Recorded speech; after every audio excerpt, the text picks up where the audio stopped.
I move in in July. Deviates and he's like, Then like I saw what. or that's like, I should get that for the remainder. I don't know what it's called, like when yourself gets the kind of just like restricted and make it fine. Yeah, like I'm here. New guy, probably new contacts. Like, what do you mean? Oh, really? I thought it was starting this week. That's what like that's what I was talking like about the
Okay, everybody, we're gonna start in about 10 minutes, I guess, because there's still people flowing in. So get your food, have a seat when you can. We'll start in about 5 or 10 minutes. That's also for people on the webcast. If you're waiting, we'll start in about 5 or 10 minutes. Thanks.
Okay, everyone. I know there's still some people in the back who are getting food and filing in, so help yourself to food and have a seat if there's still a few left, I think. But first of all, I just wanted to say welcome, everyone, to the final round of the Big Ideas Contest. I'm Philip Denny, so I manage the Big Ideas Contest along with Adrian Chuck, who's sort of our contest coordinator, who many of you have met through advising. I also want to give a shout out to Alix Charles, who is our judge and mentor coordinator. You have her to thank for all the wonderful matches that we have between our mentors and our teams. So a big round of applause for both of them. And then I just want to quickly go over the agenda for the evening. I know you're probably all excited. This is the first time that you've all come together. I want to first of all say that this is one of the few opportunities that you'll have a chance to sort of see the other teams, talk to the other teams, and I hope you take advantage of that opportunity. This is a really incredible crowd of students we have this year. You've made the contest so far really exciting and inspiring for us, but I hope you take the chance tonight to get to know one another a little bit and talk and just introduce yourselves, because this and then the award celebration are really those two opportunities that you have to sort of interact with one another. But the agenda for this evening is that Adrian Chuck will give us sort of an overview of the final round process. She'll talk about the rules, the requirements, the deadlines, the timeline of what we're going to have over the next 6 weeks. We'll talk about tips for structuring a successful mentorship. Most of you will be working with a mentor for the next 6 weeks. So we have lots of advice and feedback we've gotten from teams that have gone before you about how to successfully work that mentorship. And then afterwards, we invite everyone to hang around, work in your team, or work with your mentor if your mentor is here, and just get to know one another and get to work on your projects, because that 6-week time frame, we've heard it from teams after the deadline, goes by very, very fast. So the earlier you get a jump start on that final project, the better. So hopefully you'll take advantage of that tonight. But first of all, I want to start by welcoming all of the finalist teams. This is our 10th year of Big Ideas. And thanks to you, thanks to your creativity, your innovation, you've made this the biggest, the best year so far in the Big Ideas history. So first of all, give a round of applause to everybody here in the room. So just to give you some of the numbers of how you all got here, we had nearly 300 applications this year, which is far surpasses anything we've gotten in the past. So nearly 300 applications representing more than 800 students from across 16 different universities. By far, again, the biggest year we've had in Big Ideas. So you are among 57 of the finalist teams that have been selected for the final round due to the creativity of your idea and your passion and just your dream to make that idea a reality. And so I congratulate you for that. This year we have 9 categories. There's anywhere from 3 finalists to 8 finalists, depending on the category you're in. Between 50 and 75% of teams typically go through the final round and win an award. The average award is about $4,500. So you stand a pretty good chance. I'm always asked how many people are in each category, what are our best odds of winning? And my response to that is Big Ideas has a pool of funding, roughly $300,000 this year for teams. Your best chance to have success at the end is to develop the strongest proposal that you possibly can, regardless of the competition, because really all you're competing against is yourself. We want to fund as many viable proposals as we have, and if we have many viable proposals in one category and none in another, we'll fund much more in one category and less in another. So really just work on your proposal. Don't worry about the competition. Make your idea a reality. Just put the effort into it. So that's my best advice I can give you. But before I turn it over to Adrian, I want to thank all of our mentors, and everybody should give the mentors a round of applause as well.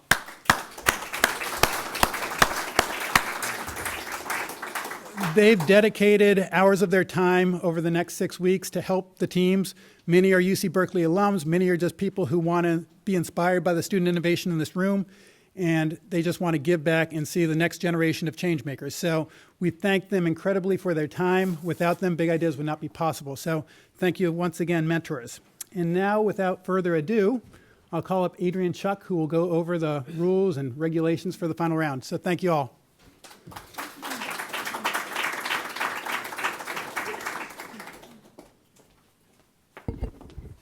Hi, everyone. Can you hear me okay? All right, awesome. So we couldn't be more excited to be in this final round with all of you. I see a lot of familiar faces in the crowd. We've worked with you through the pre-proposal round. You've come in for advising. You've attended information workshops and writing workshops, and now you're here. All of your hard work has paid off, and we're so excited in these next few months and for you to enter into this exciting mentorship period too. So just a show of hands, how many of you have participated in the final round before? Any scaling up teams in the room? Oh, there's one. Two? I see two. So those are kind of maybe the veterans of the Big Ideas contest. They know how to navigate this space really well. So you can always tap them for advice or come to us as always. We're really excited for our mentors to be here too. We spent the last 2 weeks, a special shout out to Alix, who was tirelessly matching you all with your mentors, trying to find the perfect expertise for your team. So we really hope that you're happy, and if anything comes up with your mentorship, please just contact us. We're a fantastic resource for all of you.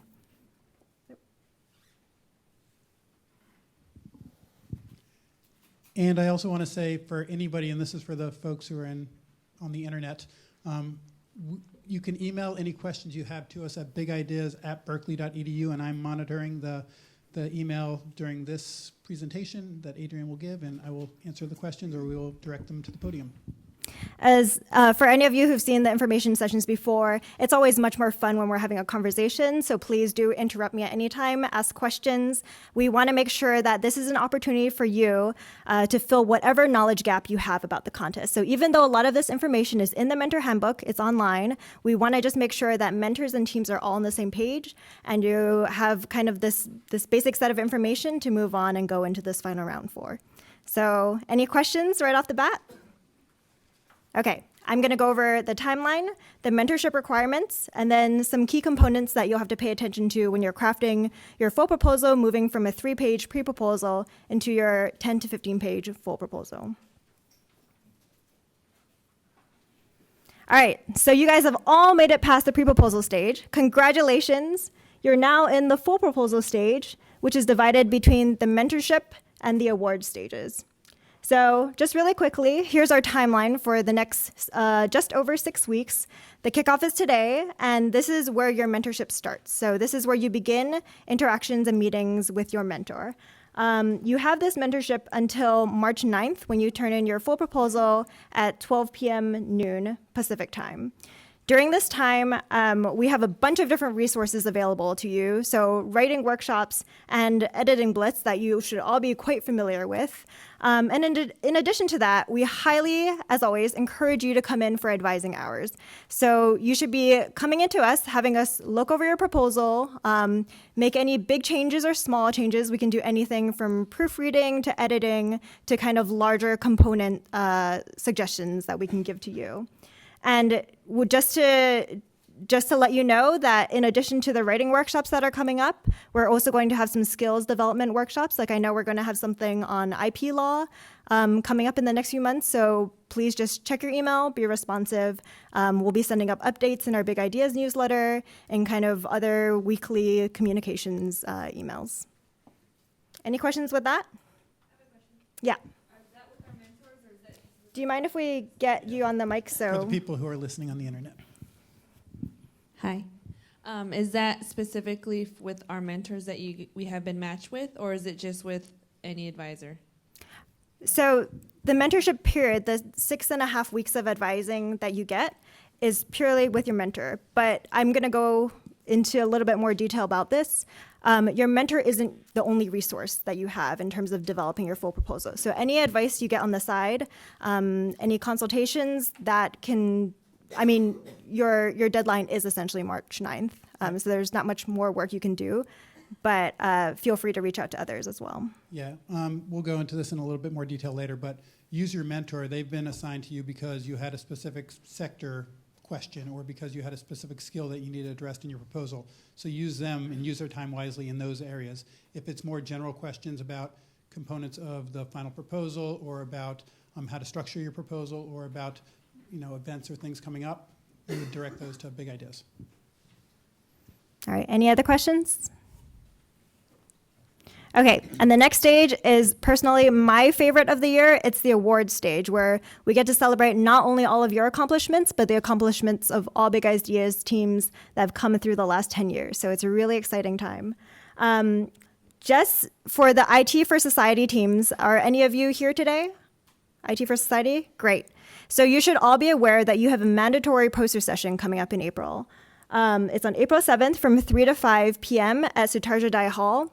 And it's a mandatory session where at least one of your team members will pitch your idea before your panel of final round judges. So it's really exciting. You also develop a poster, which you're going to present your idea, and this will all feed into your final round score, which will determine your awards. So at least one of your team members needs to be there. And for all of our teams who are based remotely, we're going to explore different ways that you can participate. And so just keep an eye out from communication from our team regarding the logistics of that.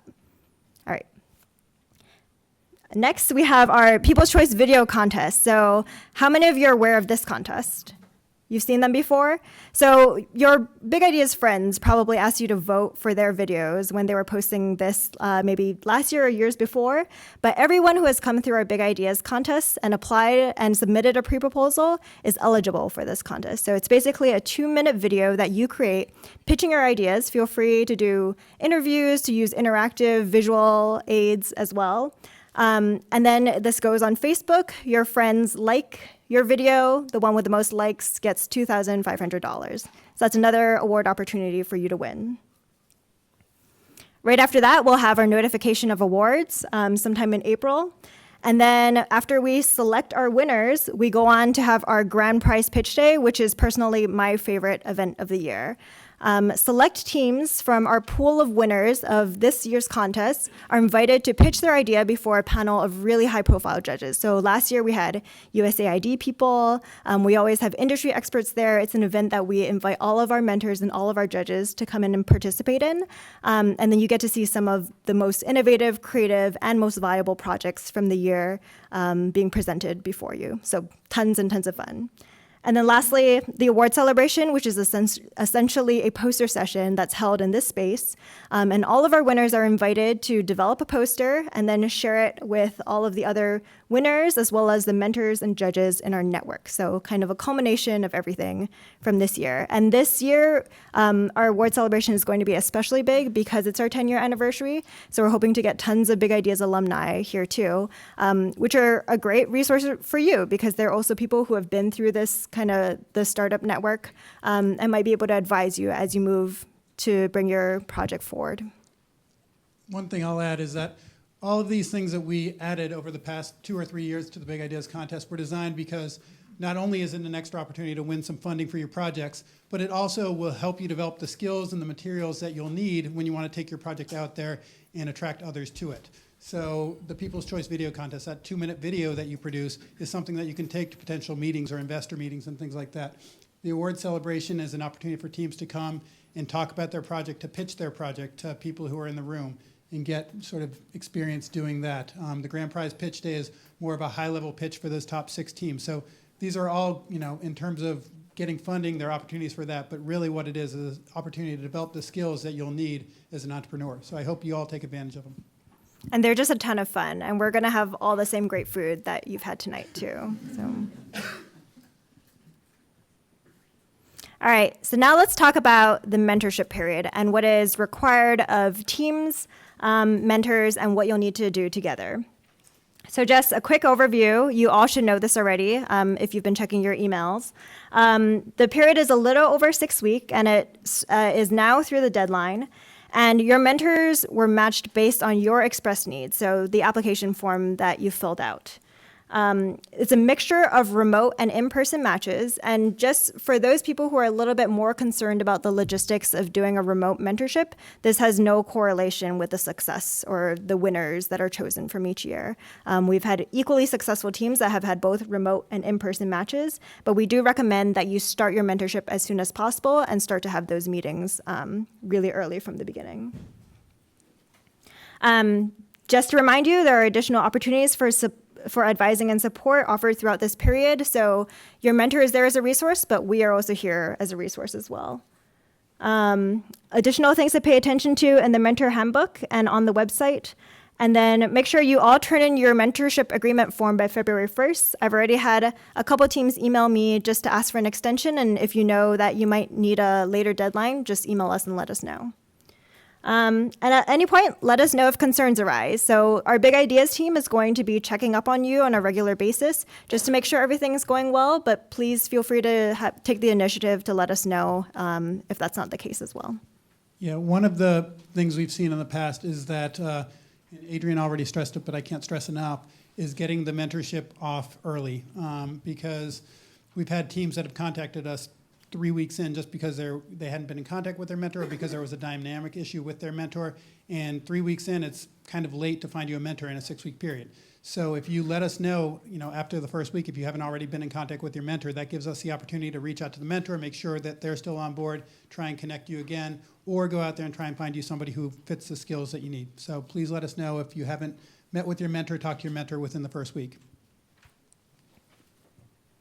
So there are some things that both mentors and finalists should be taking initiative on and things that you should be doing together. So let's talk a little bit about those.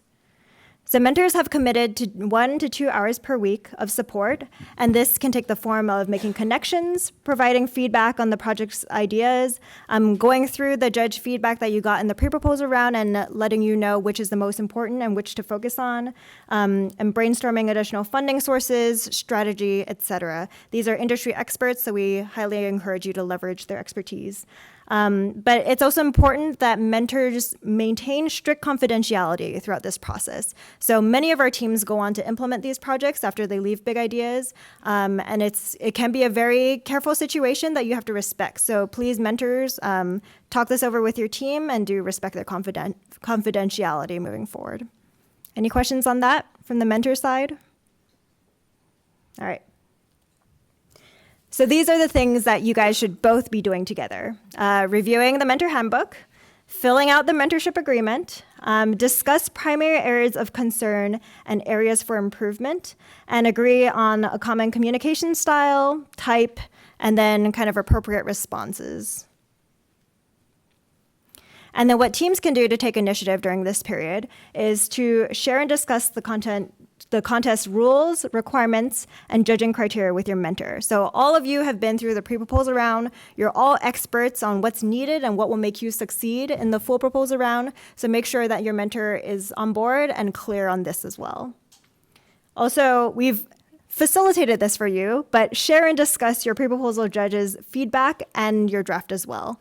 So we kind of did that already for you, but just make sure you're actively discussing this with your mentor. Initiate meeting topics and be proactive about getting your mentor's feedback in areas that are most important to you. And I'll touch on that a little bit more in my next section. So what are mentors? They are experienced in specific areas of the team's expressed needs, a resource for ideas, connections, and feedback, and busy professionals volunteering their time.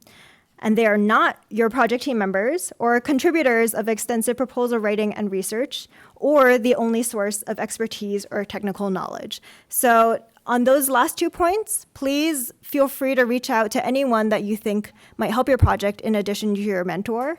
And if you're asking your mentor to either, one, you should not be asking your mentor to write parts of your full proposal, but if you're doing that, then you're not adequately leveraging the knowledge base that they have that could really strengthen your full proposal as well. And this goes for editing and proofreading.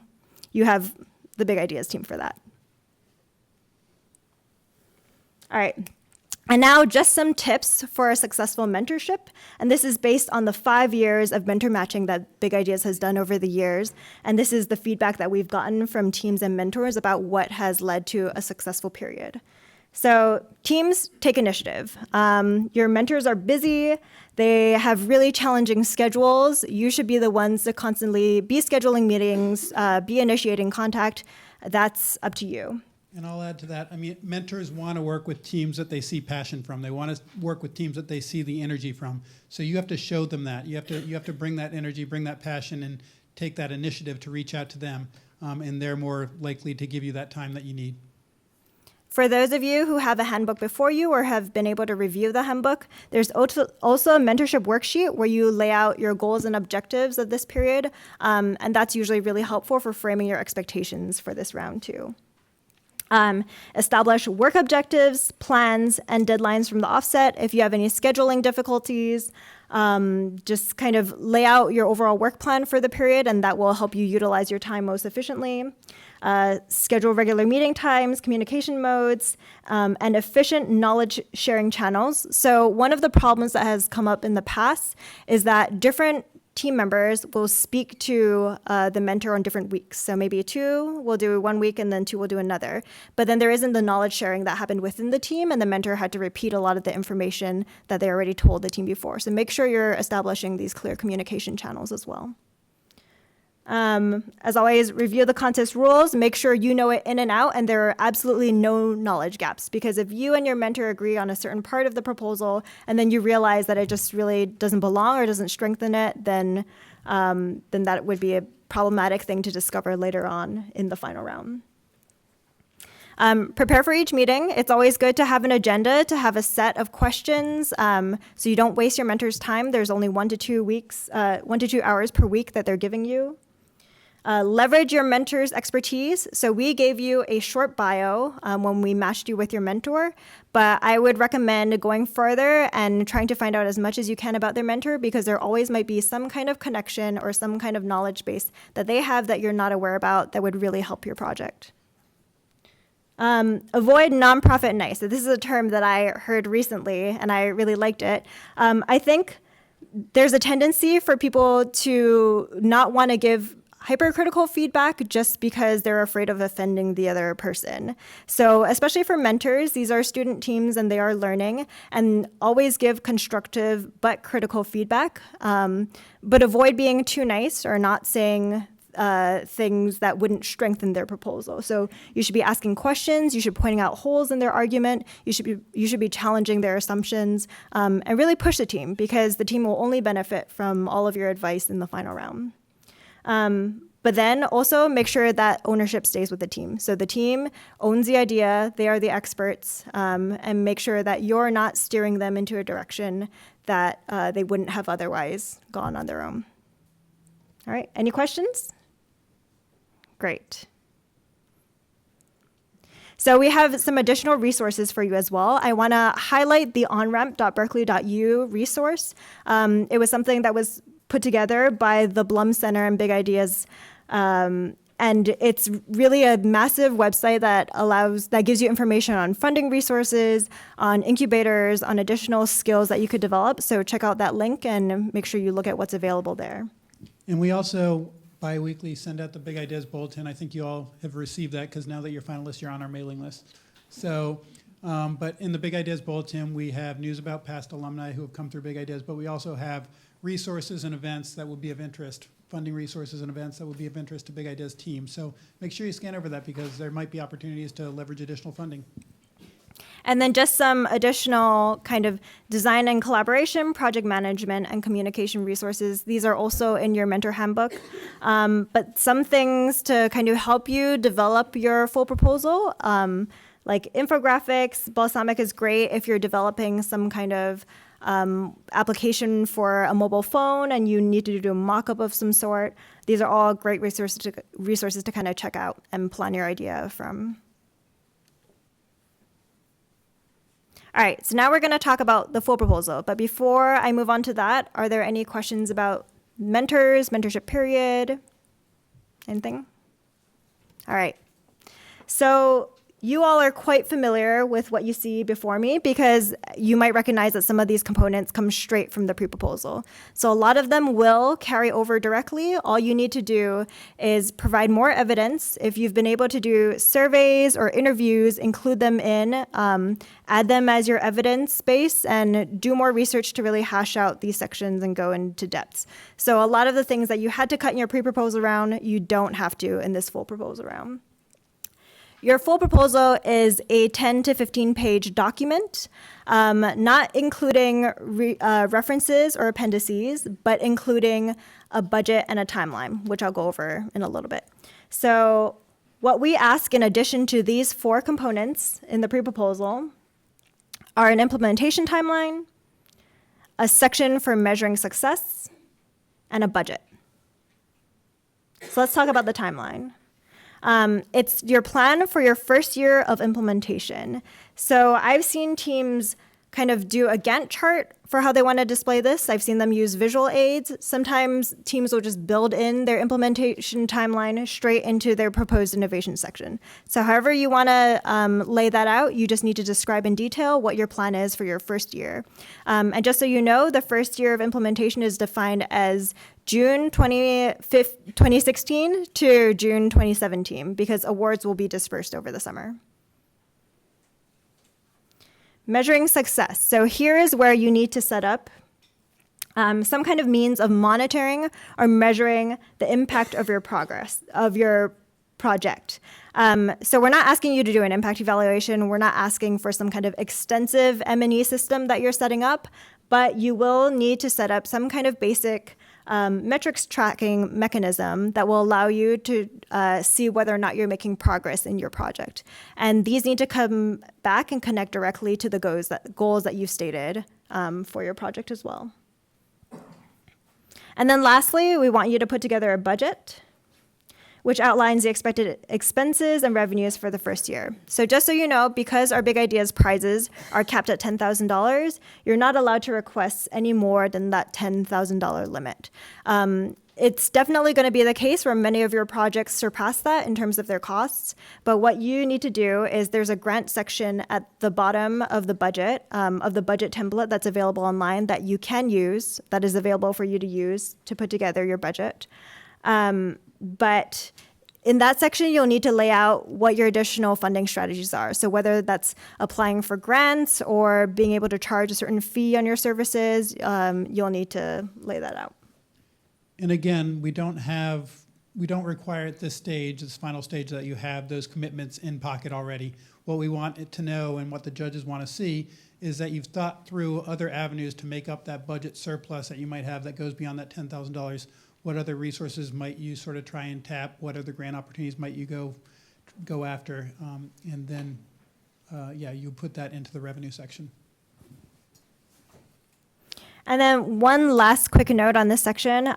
In your team bios, you should, by this stage, hash out your entire core team. So everyone who has the core expertise that you need in order to carry out your project. You don't need to go into detail about perhaps the marketers that you're going to hire or the software developer. Those can all go into your budget if you're planning on getting them later on in your project as you implement. And they should be identified, but you don't need to kind of profile them in the team bio section. Any questions on that? All right. So what are the judges looking for in this round? All of you have been through the pre-proposal round and you've come out successfully. So clearly your project is creative, it's innovative, and it's interesting. But now we're going to see whether or not it's truly viable. Do you have the skills and the knowledge and the research it takes in order to carry out your project? And that is what we focus on in the final round. So viability is a huge 40% of your score. Community and market familiarity accounts for 15%. So how well do you know the community that you're addressing this problem for? What other things exist in that community and how does your project stand out? The potential for impact, is this a pressing social need? And then we have another 10% on your realistic budget, another 10 for your measuring success section, and then an overall 10 for your quality and creativity of the project. Any questions? Oh, you guys are a quiet group tonight. I think it's all the food. Everyone's slowing down after the food. Okay, so that concludes our presentation. You can always reach out to us at bigideas@berkeley.edu. We try not to answer emails 24/7, but as you've noticed, sometimes we do every once in a while. So we're always here for you. Come visit us at the office. We're going to now open up this session to question and answer. And then after this, we're going to have you break out into the different workspaces. We have this classroom in the back here, as well as that classroom next door that, especially for teams where you have your mentors here, you can take this opportunity to hold a first meeting, or if you just want to use the space to work on your projects. But I'm happy to take any questions you have during this time. 1 second, please.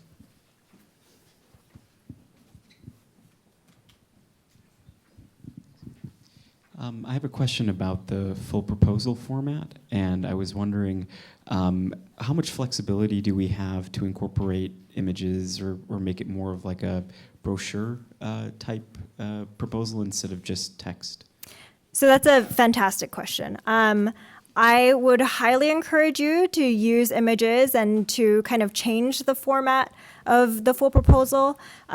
We said this too in the pre-proposal, but it was slightly more limiting because of the page limit that you had to get out all the words you needed to on paper. But we ask that you cover all these different components in the full proposal.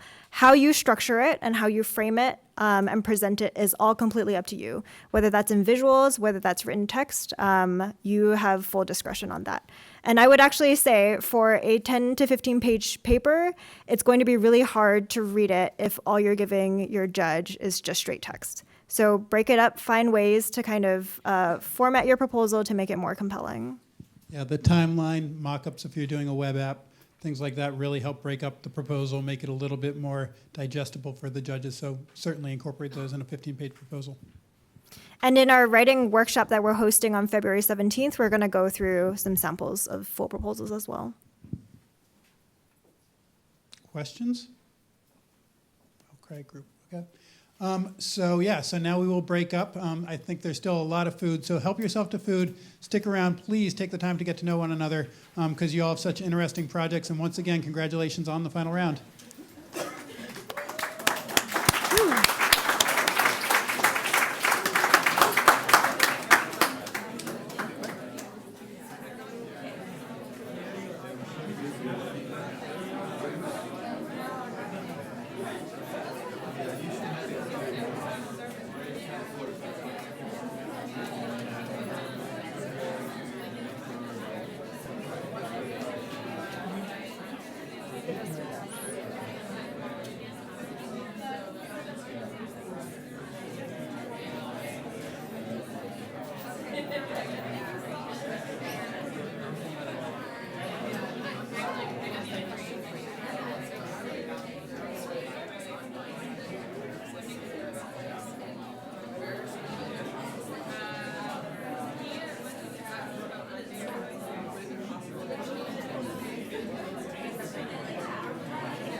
Of course. How are you doing? Good. I was just wondering, maybe I should ask this, but for each category.